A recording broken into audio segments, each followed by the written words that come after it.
ऐसे बैठते हो, घुटनों में आवाज आती है, यहाँ पे दर्द होता है, चट चट आवाज आती है, नहीं बैठ पाते हो, तो क्यों ऐसे घूम रहे हो? ट्रीटमेंट कराओ।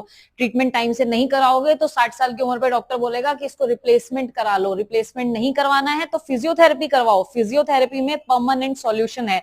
मसल्स को स्ट्रेंथन करो, आगे क्वाड्रिसेप को, पीछे हैमस्ट्रिंग को, नी जॉइंट को प्रॉपर वर्किंग में लाओ। नो आवाज, नो पेन, ये लाइफ है, रिप्लेसमेंट लाइफ नहीं है।